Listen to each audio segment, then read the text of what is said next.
Маек баягы ден соолук, боор өттүн катып калышы жана анын кандай ооруга алып келиши тууралуу сүйлөшүп жатабыз.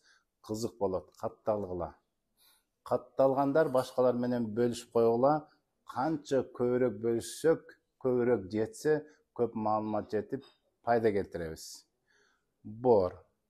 Мынакей оорулар, кесепети оорунун себептери эмнеге алып келерин айттым. Кортизол жөнүндө айтып бердим, эстрадиол жөнүндө айтып бердим, аз кыймыл. Келгиле бүгүн мына инсулин дагы себеп болот жанагындай өттүн катып калып иштебей, жанагындай боордун оорусуна. Инсулинди билебиз. Инсулин десе инсулин зависимый деп атабыз.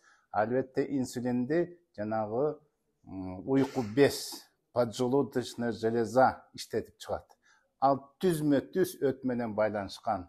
Жана 12 эл ичеге өттө агысат, жанагы уйку без өзү жанагындай ферменттерди агысып, мына чогуу иштеп, жана өттүн бушуусу менен жанагындай панкреатоз, панкреатит дегендерди алып келерин билесиңер, ошо көк боордун, уйку бездин катып приступка алып келиши. Ошол учурда инсулин дегенден да гормондун чыкпай калышы көп кесепетке алып келип, өзгөчө семиздер бул жөнүндө көп жабыркайт.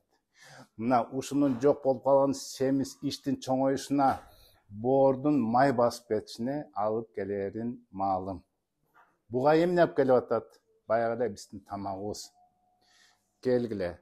Жанагы ун, биринчи, экинчи, үчүнчү өзгөчө высший сорт деген ундан алыс бололу. Алар углеводдор. Түп-түз барып эле ашказандан, ошол жерден сиңип-сиңбей эле ошол жактан бардыгын иштетилип чыгып, глюкозага айланып, мынакей инсулин кыйынчылык алып келген ошол. Андан тышкары кант керек болсо канттын заты кошулган вареньядан да алыс бололу бүгүнкү күнү. Мына өттүн эң жаман кесепетин алып келиши ушу эки зат тууралуу айтып берели.